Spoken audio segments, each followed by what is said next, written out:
Easiest way to determine if your door is square is to take diagonal measurements. And your diagonal measurements should be the same. We do believe that a tolerance, nothing's perfect, so a tolerance could be 1/8 of an inch. It needs to be no greater than 1/8 of an inch different. One of the oldest, most useful tools, some people call it a trick in the book, is what's called a string test. And a string test is used to verify that your door is within cross sight, that it's not tweaked. And I'm going to show you how to do a string test right now. What we're going to do is we're going to fix string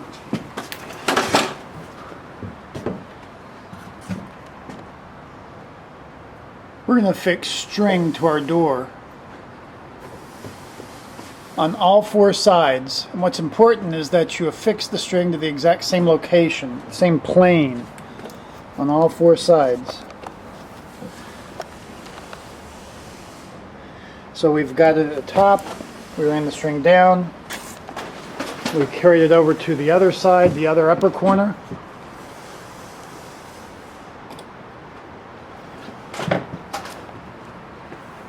And now we're going to cross the string in the center and hold it against the same part of the frame down below. Now if our door is within cross sight, the string in the center here should gently just kiss in the center. Now what's important, you can see it is touching in the center right there. That's really important. Now we're going to swap the string to the other side, and it once again should gently just touch in the center. And you can see it does. Now if our door was out of cross sight, then you'd have a condition that would look like this. If our door was out of cross sight, the string would not touch in the center. If the door is within cross sight, it does touch in the center. Now if your door is out of cross sight, you can affix all four sides of this string and then go to one of the upper corners and move it back until the string touches. And as soon as the string touches, then you can reapply the fasteners to your door. This is a string test. Very, very, very useful tool. Geometrically, it's infallible. So what we're going to do is we're going to apply sealant about 6 inches down the side and all the way across. Then we're going to fold our pan for our inside termination to keep water outside and not let water touch our room. All right.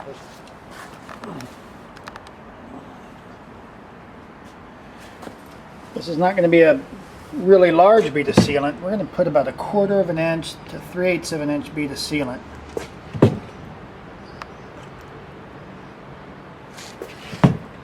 We're going to go 6 inches up each side.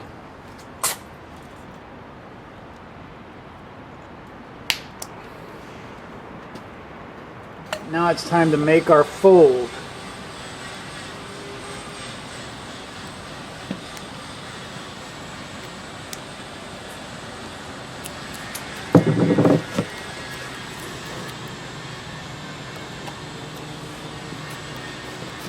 The tape is temporary. Now it may be covered by flooring, so in a worst case scenario it may be left in place, but this design intent is that the tape can be removed later. Notice he's pushing the sealant in such a way that it comes up a little ways, and after the sealant sets up, it will hold that flashing upwards.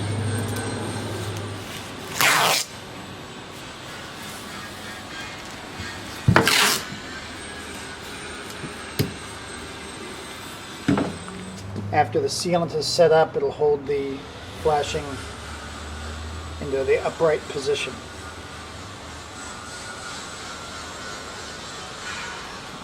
So there's our pan. All right, most window and door manufacturers will supply something that looks like this, and these are chevrons, and they're designed to be used at these upper corners. Since there's plenty of squeeze out of sealant already in place, the chevron's going to come out of the little packet it was in. And you're going to press it in place just like this.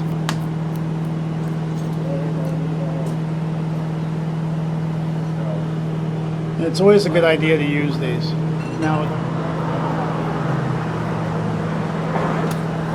Now we're applying our cap bead of sealant on top of the nail fin. This is going to be about a 1/2 inch bead of sealant.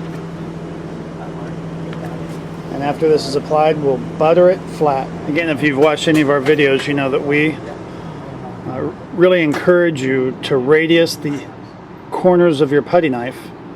And this is done on a grinder, very simple. But what this is going to allow you to do is butter your sealant in such a way that it kicks up against the jamb and protects this area here. This fin actually pivots or rotates, and we need to protect this area right here. This is a very important area to protect, and you'll see in just a minute how radiusing this knife goes a long way towards helping us there. Radius putty knife kicks our sealant into that corner where our rotating nail fin is. When I say rotating, I mean our nail fin pivots. There's a pivot joint there, and we have to not let water get to that pivot joint.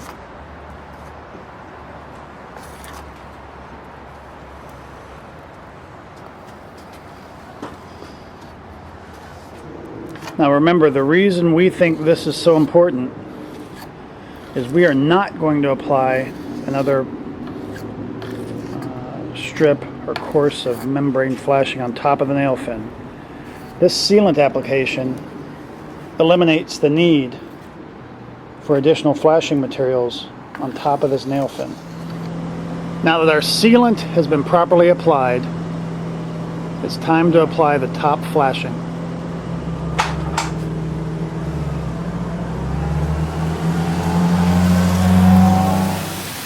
Okay, what we've done is we've set up a spray rack and we're testing this.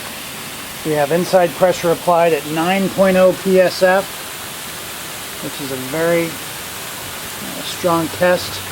We've completed 15 minutes, and this has passed.